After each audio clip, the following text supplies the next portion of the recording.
अब हम देखेंगे हमारा इलेक्ट्रीशियन ट्रेड थ्योरी का जो मॉडल नंबर 2 है उसका पार्ट 2। इससे पहले हमने इसका पार्ट 1 में 10 क्वेश्चन हल कर चुके हैं और हर पार्ट में हम 10 क्वेश्चन को एक्सप्लेन किया है ताकि आप इस क्वेश्चन को आसानी से समझकर याद रख सके, है ना। तो अभी पार्ट नंबर 2 के अंदर हम देखेंगे एनसीवीटी इलेक्ट्रीशियन ट्रेड थ्योरी के इंपॉर्टेंट क्वेश्चन जो रहेंगे हमारे 11 से 20 तक, जो आने वाले अभी हमारे सीबीटी एग्जाम के अंदर 2025 के अपडेटेड एज पर 2025। और यही क्वेश्चन आपको देखने को मिलेंगे आईटीआई पास करने के बाद अप्रेंटिसशिप के अंदर भी, और बाकी के बहुत से एग्जामों में ये क्वेश्चन पूछे जाते हैं। इसी तरीके से हम पूरी सीरीज को कंप्लीट करेंगे। अगर आपने अभी तक हमारे चैनल को सब्सक्राइब नहीं किया है तो जल्द से जल्द इसको सब्सक्राइब जरूर करें। चलिए question number 11, which speed control method is used in food mixer motor. यहाँ पर पूछा है कि जो खाद्य मिश्रण मोटर होती है उसके अंदर किस गति नियंत्रण विधि का उपयोग किया जाता है।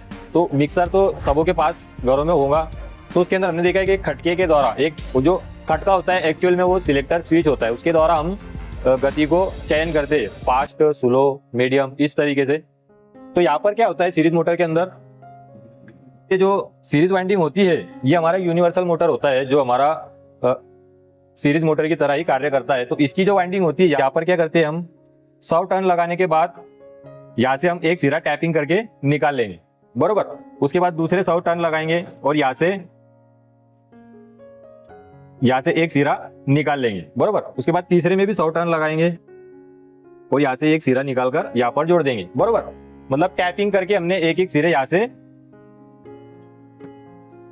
से निकाल लिए। तो इसके द्वारा देखो क्या होता है कि जब हम यहाँ पे हमारा आने वाला फेज सप्लाई है ये अगर इससे कनेक्ट होगा, हम जब सिलेक्ट करेंगे इसके द्वारा, तो यहाँ पर केवल 100 टर्न की ही वाइंडिंग इसको मिलेंगी और 100 टर्न की वाइंडिंग की वजह से क्या होगा, फ्लक्स कम होगा। और अगर फ्लक्स कम होता है तो स्पीड बढ़ जाती है, क्योंकि फ्लक्स जो है वो कैसा है इसके उल्टे अनुपात में, मतलब इनवर्सली प्रोपोर्शनल है। फ्लक्स अगर बढ़ा तो स्पीड घटेगी और फ्लक्स घटा तो स्पीड बढ़ेगी। तो यहाँ पर हम कम वाइंडिंग ले रहे हैं तो फ्लक्स घट जा रहा है, ये कारण क्या हो रहा है कि यहाँ पर स्पीड ज्यादा रहेंगी, है ना। तो पहले पे क्या रहेंगी, फास्ट रहेंगी। अब दूसरे पे अगर हम इसको इस पॉइंटर को यहाँ पर जोड़ते हैं सिलेक्टर स्विच के द्वारा, तो यहाँ पर ये 200 टर्न अपनों को मिल रहे हैं, बरोबर। तो ये इतनी वाइंडिंग के द्वारा करंट यहाँ से प्रभावित होगा और इतना फ्लक्स थोड़ा बढ़ जाएगा, है ना। तो फ्लक्स क्या हुआ, बढ़ गया, तो फ्लक्स बढ़ा तो स्पीड घट जाएगी, है ना। उसके बाद तीसरा अगर ये पॉइंटर यहाँ पर जोड़ते हैं तो क्या होगा, ये बिल्कुल तीनों वाइंडिंगों के द्वारा, मतलब वाइंडिंग बढ़ गई यानी फ्लक्स बढ़ गया और फ्लक्स बढ़ गया मतलब स्पीड कम हो जाती है। तो यहाँ पर हमको स्लो मिलेगा, यहाँ पर मीडियम मिलेगा। इस तरीके से हम इसकी गति को नियंत्रित करते हैं। तो फूड मिक्सर के अंदर कौन सी गति नियंत्रण विधि के बारे में पूछा है, वो है हमारी option C, series field tapping method. ये इसका राइट आंसर रहेगा। चलिए question number 12, how to obtain opposite polarity in adjacent pole of a 4 pole DC motor. मतलब 4 पोल की अगर मोटर है तो उसके बाजू वाला जो पोल है हम उसको कैसे अपोजिट पोलैरिटी का बना सकते हैं ना। जैसे कि ये एन है तो इसको हम कैसे एस बना सकते हैं, और ये एस है तो इसके बाजू वाला कैसे हम एन बना सकते हैं, वो पूछा गया है, बरोबर। तो उसके लिए हम क्या करते हैं, बहुत ही आसान इसका भी फॉर्मूला है। देखो थंब का जो रूल होता है वही इसके अंदर भी लगता है। तो हम इसमें क्या करेंगे, अगर हम किसी पोल के अंदर से क्लॉकवाइज डायरेक्शन में वाइंडिंग करते हैं इस तरीके से, है ना, तो इसमें करंट इस तरीके से जाएगा क्लॉकवाइज, यानी घड़ी के कांटे के हिसाब से, बरोबर। तो इसके अंदर जो पोल उत्पन्न होगा वो पोल रहेगा हमारा साउथ, बरोबर। अब मैं क्या करूंगा, दूसरे जो पोल है उसके अंदर वाइंडिंग उल्टी कर दूंगा, मतलब घड़ी के कांटे के विपरीत दिशा में, एंटी क्लॉकवाइज इस तरीके से दूंगा उसके अंदर में, मतलब करंट इसमें ऐसा जा रहा था अब इसमें ऐसा जाएगा, बरोबर। तो ये घड़ी के कांटे के उल्टे हिसाब से हो गई, तो इसके अंदर कौन सा पोल पैदा होगा, नॉर्थ पोल पैदा होगा, है ना। मतलब मैं क्या कर रहा हूँ कि वाइंडिंग एक सीधी कर रहा हूँ, उसके बाद फिर दूसरे वाली में उल्टी कर रहा हूँ, तो इसमें तो करंट ऐसा जाएगा और उसमें तो करंट ऐसा आएगा, बरोबर। तो करंट की दिशा चेंज हो जा रही है तो वहां पर पोल भी क्या होता है, चेंज हो जाता है। तो इसी तरीके से यहाँ पे हमारा जो ऑप्शन नंबर सी है, making current flow in a different direction, मतलब धारा के प्रवाह को की दिशा ही हमने उसके अंदर बदल दी, तो उसका जो पोल है वो भी क्या होगा, अपोजिट डायरेक्शन का उसके अंदर मिलेगा। तो ऑप्शन सी हमारा राइट आंसर रहेगा। चलो अब question number 13, which type of armature winding is illustrated, मतलब इसमें किस प्रकार की आर्मेचर वाइंडिंग का चित्रण किया गया है, ये पूछा है। बहुत ही आसान सवाल है, इसके पहले पार्ट में भी हमने इसके बारे में थोड़ी सी जानकारी हासिल की थी। तो देखो इसके अंदर क्या होता है, ये जो इसकी ये कम्यूटेटर सेगमेंट है, यहाँ पर जो दिखाया है ना 1 2 3 4, ये जो होते हैं अपने कम्यूटेटर सेगमेंट 1 2 3 और 4, ये इसके अंदर दिखाए हुए नंबर दिए हुए। तो इसके अंदर क्या है, देखो ये पहला जो कॉइल का जो अंतिम सिरा है वो कहाँ पर कनेक्ट हो रहा है, तीसरे के साथ, बरोबर। मतलब एक छोड़ के दूसरे पे तो इसको हम क्या कहेंगे, डुप्लेक्स लैप वाइंडिंग, बरोबर। ये दूसरे का भी देखो शुरुआती सिरा कैसे कनेक्ट होगा, एक छोड़कर तीसरे चौथे के साथ, है ना, इसने इसके बाजू वाला छोड़ के चौथे के साथ कनेक्ट होगा, दूसरा वाला तीसरा छोड़ के चौथे के साथ कनेक्ट होगा, तो इसको हम बोलेंगे डुप्लेक्स लैप वाइंडिंग। अगर ये एक से शुरू होकर चौथे से कनेक्ट हो जाए, मतलब ये एक दो छोड़ के तीसरे से कनेक्ट हो रहा, तो ये हो जाएगा ट्रिप्लेक्स लैप वाइंडिंग। और इसी तरीके से अगर उसके बाजू में ही है तो सिंप्लेक्स, और एक छोड़ के दूसरे पे है तो डुप्लेक्स, और अगर दो छोड़ के तीसरे पे है तो ट्रिप्लेक्स। बहुत ही इजी है, अगर ये आपको दिखे तो आपके 2 मार्क यहाँ पर बहुत ही आसान कन्फर्म हो जाएंगे। तो ये देखो कैसे जुड़ा है, कम्यूटेटर का एक सेगमेंट छोड़ के दूसरे के साथ जुड़ा हुआ है, तो डुप्लेक्स लैप वाइंडिंग ये हमारा राइट आंसर रहेगा। चलिए question number 14, what is the name of winding if coil pitch is less than pole pitch. ये भी बहुत ही इजी और आसान सवाल है। कॉइल पिच पोल पिच से कम है तो वाइंडिंग का नाम क्या होगा, ये पूछा गया है।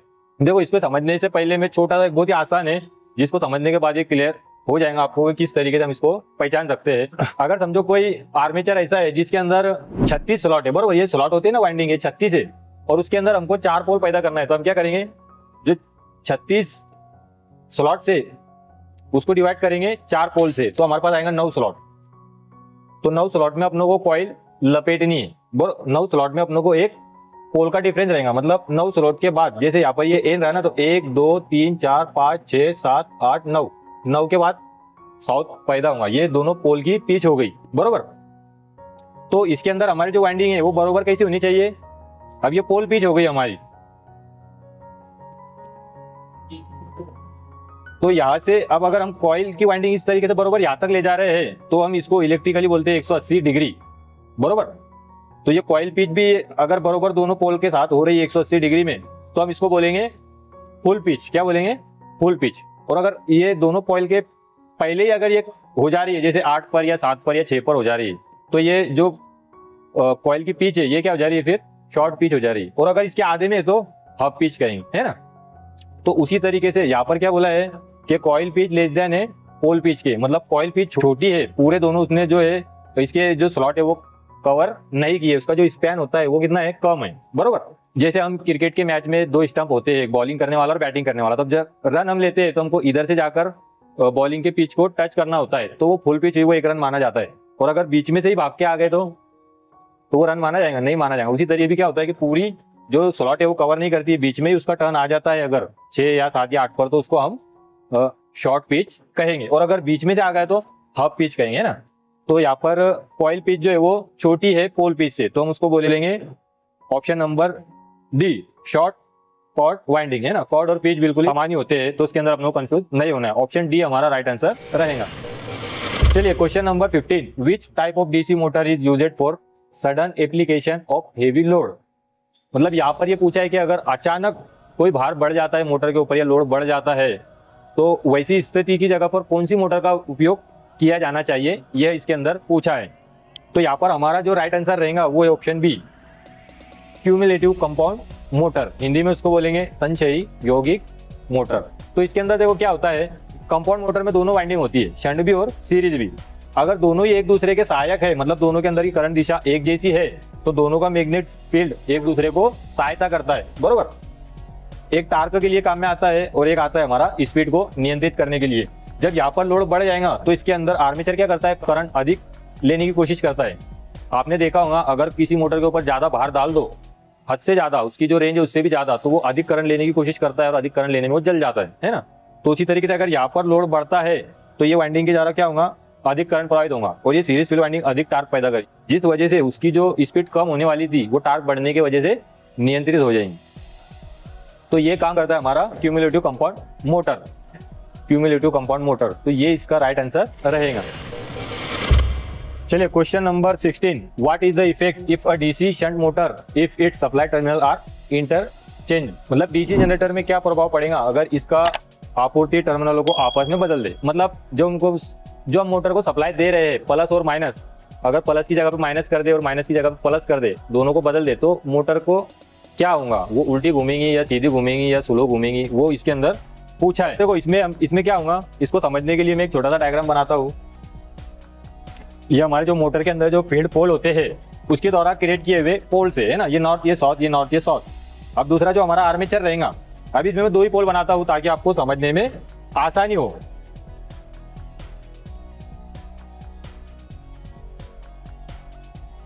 ये नॉर्थ और साउथ, ये हमारा आर्मेचर है जो बीच में घूमता है, बरोबर। तो अब यहाँ पर हमने इसको प्लस और माइनस दिया हुआ है, समझ लो इस तरीके से F1 और A1 को प्लस दिया हुआ है और F2 और A2 को माइनस दिया हुआ है, बरोबर। तो यहाँ पर दो पोलों के बीच में क्या होता है, एक तो अट्रैक्शन होगा और एक तो प्रतिकर्षण होगा। मतलब जो समान ध्रुव रहेंगे जैसे एन और एन क्या करेंगे, एक दूसरे को ढकलेंगे, और जो विषम पोल रहेंगे जैसे साउथ और नॉर्थ, ये दोनों एक दूसरे को खींचेंगे, है ना। तो यहाँ पर ये नॉर्थ नॉर्थ को क्या करेगा, ढकलेगा, और ये नॉर्थ साउथ को क्या करेगा, ये साउथ नॉर्थ को क्या करेगा, खींचेगा, है ना। तो इस तरीके से मोटर की डायरेक्शन ऐसी हो जाएंगे। यहाँ पर भी देखो ये साउथ इसको क्या करेगा, ढकलेगा, बरोबर, और ये नॉर्थ इसको क्या करेगा, खींचेगा। तो इस तरीके से मोटर की डायरेक्शन इस तरीके से हो गई, बरोबर। अब अगर हम इसमें सप्लाई बदल दें, बरोबर, मतलब जहाँ पे प्लस था वहां पर हम माइनस कर देंगे और जहाँ पे माइनस था वहां पर प्लस कर देंगे, सप्लाई को इंटरचेंज कर दिया है। तो ये जितने भी पोल है सब बदल जाएंगे, जहाँ पर नॉर्थ था वहां पर क्या हो जाएगा, साउथ हो जाएंगे। जैसे ये हो गया साउथ, ये नॉर्थ, ये नॉर्थ, ये साउथ, और ये नॉर्थ था ये हो गया साउथ, और ये साउथ था ये हो गया नॉर्थ। अब यहाँ पे नॉर्थ, अब यहाँ पे साउथ साउथ को क्या करेगा, ढक लेगा, और ये साउथ नॉर्थ को क्या करेगा, अट्रैक्ट करेगा। तो भी मोटर की दिशा इसी तरफ से है ना। और यहाँ पर ये नॉर्थ इस नॉर्थ को क्या करेगा, ढक लेगा, और ये नॉर्थ ये साउथ ये नॉर्थ को क्या करेगा, खींचेगा। तब भी मोटर की दिशा इस तरीके से, मतलब हमने टर्मिनल पलट दिए तो भी मोटर की दिशा है उसमें कोई फर्क नहीं आया। अगर हमको इसकी गति को पलटना है तो ये दो में से किसी के भी एक के टर्मिनल को हमको चेंज करना पड़ेगा। जैसे अभी यहाँ पर हमने क्या किया, जो A1 जुड़ा हुआ था F1 से, अब A1 को जोड़ दिया हमने F2 से, और F1 A1 से जुड़ा था तो F1 को जोड़ दिया A2 से। इस तरीके से आर्मेचर के अंदर की करंट की दिशा बदल गई, लेकिन फील्ड के अंदर की दिशा नहीं बदली, है ना। यहाँ पर क्या करेंगे, जो हमने पहले नॉर्थ से लिया था वहां पर हम साउथ कर देंगे, बरोबर, और जहाँ पे साउथ लिया था वहां पर नॉर्थ कर देंगे। अब ये नॉर्थ ये साउथ को क्या करेगा, अपनी तरफ खींचेगा, और ये साउथ इसको क्या करेगा, ढक लेगा। तो इस तरीके से इसकी जो दिशा इस तरीके से ये इसके विपरीत हो जाएंगे। इधर भी वैसे होगा, ये नॉर्थ को ढक लेगा और ये साउथ नॉर्थ को खींचेगा, तो इसकी दिशा भी इस तरीके से हो जाएंगी। तो अब इसकी दिशा पलट जाएंगी। कब पलटी, जब दो में से किसी के कनेक्शन को उल्टा करेंगे तब। अगर केवल सप्लाई के टर्मिनल चेंज कर दिए तब उसकी गति में कोई परिवर्तन नहीं आने वाला, या फिर उसके घूमने की जो दिशा है उसमें भी कोई परिवर्तन नहीं आने वाला। तो इस तरीके से option B, run in the same direction, एक ही दिशा में चलेगा। अगर उसके प्लस माइनस को आपस में बदल दिया तो ऑप्शन बी हमारा राइट आंसर रहेगा। चलिए अब question number 17, what is the operation in the rewinding process. Rewinding प्रक्रिया में ये जो ऑपरेशन दिखाया है इसको क्या कहते हैं, वो इसके द्वारा पूछा गया है। तो स्टेटर के अंदर जो वाइंडिंग होती है उसके अंदर हम कॉइल को जब फिक्स करते हैं तो उसके अंदर कॉइल के जो छिरे वो बाहर ना आ जाए वाइब्रेशन की वजह से, तो वहां पर हम क्या करते हैं, इस तरीके से वेजेस जो इस तरीके से कीले या बार होते हैं उनको हम उस स्लॉट के अंदर फिक्स कर देते हैं। ये आपको दिख रहे होंगे यहाँ पर। तो ये तो बड़ी मोटर है तो इसका स्लॉट का जो मुंह है थोड़ा ज्यादा खुला है। अगर छोटी मोटर होती तो वो बहुत ही बारीक होती है ना, तो उसके अंदर केवल इस तरीके से हेक्सो ब्लेड ही जा सकता है। तो हेक्सो ब्लेड की मदद से हम फिर क्या करते हैं, उस तरीके के ये जो वेजेस है इसको निकालते हैं ताकि हम उसकी वाइंडिंग को निकाल कर उसकी रीवाइंडिंग वगैरह कर सके। तो ये जो प्रोसेस है बारीक हेक्सो ब्लेड से उसको निकाला जा रहा है ये बार को, या फिर इसको हम वेजेस या कीले भी बोलते हैं। तो उसको रिमूव करने की प्रोसेस इसके अंदर दिखाई गई है। तो ऑप्शन डी, रिमूविंग वेजेस, ये हमारा राइट आंसर रहेगा। चलिए question number 18, what is the purpose of series register connected with holding coil in a DC 4 point starter. तो यहाँ पर ये पूछा है जो 4 पॉइंट स्टार्टर होता है उसकी जो होल्डिंग कॉइल है, जो NVC कॉइल भी हम उसको कहते हैं, ये तो इसके श्रेणी क्रम में ये एक प्रोटेक्टिव रेजिस्टेंस क्यों जुड़ा है वो इसके द्वारा पूछा गया है। देखो इस पहले जो 3 पॉइंट स्टार्टर होता था उसके अंदर क्या होता था कि जो हमारा होल्डिंग कॉइल है वो किसके श्रेणी में होती थी, डायरेक्ट हमारी शंट फील्ड वाइंडिंग के श्रेणी में होती थी। और शंट फील्ड वाइंडिंग के करंट के ऊपर ये डिपेंड होती है कम ज्यादा होना, है ना। तो 4 पॉइंट के अंदर क्या किया है कि इसको हमने बिल्कुल ही सेपरेट कर दिया है, लेकिन इसके रेजिस्टेंस इसके अंदर से गुजरने वाले करंट को भी प्रोटेक्ट करता है। मतलब पर क्या होगा, जब ये श्रेणी में आएंगी तो इसके द्वारा जो करंट प्रवाहित होगा शंट फील्ड के अंदर थोड़ी मात्रा में कम हो जाएगा। ये इस तरीके से इफेक्ट करता है। तो इसको हमने 4 पॉइंट स्टार्टर में क्या किया हुआ है कि एक प्रतिरोधक लगा के इसको सेपरेट कनेक्शन दिया है, बरोबर, और उसी के वजह से इसका नाम भी 4 पॉइंट स्टार्टर रखा गया है। अब ये सेपरेट क्यों किया गया है, होल्डिंग करंट को ये लिमिट कर सके, है ना। Option A, limit the current in holding coil, ये इसका राइट आंसर रहेगा। चलिए अगला question number 19, why the direction of rotation is changed only by changing the armature current direction in a DC compound motor. मतलब इसने ये पूछा है कि कंपाउंड मोटर के अंदर केवल आर्मेचर की ही दिशा को चेंज करके ही क्यों इसकी दिशा को चेंज किया जाता है कंपाउंड मोटर के अंदर, ये सवाल इसके अंदर पूछा गया है। तो इसके अंदर देखो कंपाउंड मोटर में क्या होता है, सीरीज वाइंडिंग भी होती है और शंट वाइंडिंग भी होती है, बरोबर। अब इसके अंदर अगर ये क्यूमुलेटिव है तो ये दोनों एक दूसरे को सहायक होती है, और अगर डिफरेंशियल है तो ये दोनों एक दूसरे के विरोध में रहती है। तो इनके कारण क्या होता है कि इनकी जो स्पीड है, गति है, परफॉर्मेंस वो निर्धारित करती है, टार्क, स्पीड वगैरह। तो अगर हम ये कॉइल बदल दे तो इसका जो कैरेक्टरिस्टिक्स है, मतलब जो परफॉर्मेंस है, स्पीड हो गई, टार्क हो गई, वो बिगड़ जाएगा, है ना। तो हम केवल क्या करेंगे, आर्मेचर के ही टर्मिनल इसके अंदर चेंज करेंगे। जैसे यहाँ पर A1 है, ये A2 है, तो यहाँ पर क्या कर देंगे, इसको पलट देंगे। अभी करंट अगर इस तरीके से जा रहा है तो ये A2 से A1 में कैसे जाएगा, इस तरीके से, बरोबर। करंट की जो दिशा है वही इसके अंदर चेंज हो जाएंगे, और उसके द्वारा फिर मोटर की जो गति है, मोटर की जो रोटेशन है वो भी चेंज हो जाएंगी। तो इसके जो कैरेक्टरिस्टिक्स है उसको मेंटेन रखने के लिए हम कल आर्मेचर के अंदर का ही करंट की प्रवाह को बदलकर इसकी दिशा को हम चेंज करते हैं। तो option D, maintain motor characteristics, motor विशेषताओं को बनाए रखने के लिए हम इस तरीके से आर्मेचर की दिशा को बदलते हैं। तो ऑप्शन डी हमारा राइट आंसर रहेगा।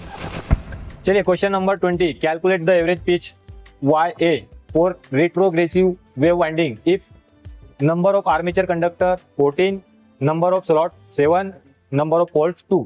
मतलब जो रेट्रोग्रेसिव वेव वाइंडिंग है उसके लिए अपनों को एवरेज पिच पता करनी है, ये इसके अंदर पूछा गया है। बहुत ही आसान है, इसके अंदर हमको केवल ये फॉर्मूला याद रखना है एवरेज पिच निकालने का, Z-2 डिवाइड बाय पोल। तो यहाँ पर Z कितना दिया हुआ अपने पास, 14,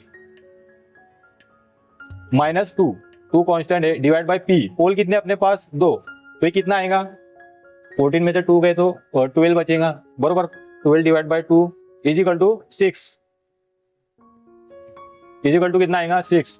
तो यहाँ पे ऑप्शन नंबर बी है 6, ये हमारा राइट आंसर रहेगा। बहुत ही आसान है, एक दो बार इसको ये फॉर्मूले में रख के हल करो तो आपको ये 6 नंबर भी याद हो जाएगा, है ना। जब एग्जाम में आप ये पढ़ेंगे तो आपको वो हल किया हुआ रहेगा, तो एग्जाम के अंदर तुरंत आपको क्लिक करेंगे कि ऑप्शन नंबर बी जो 6 लिखा हुआ है वो राइट आंसर है।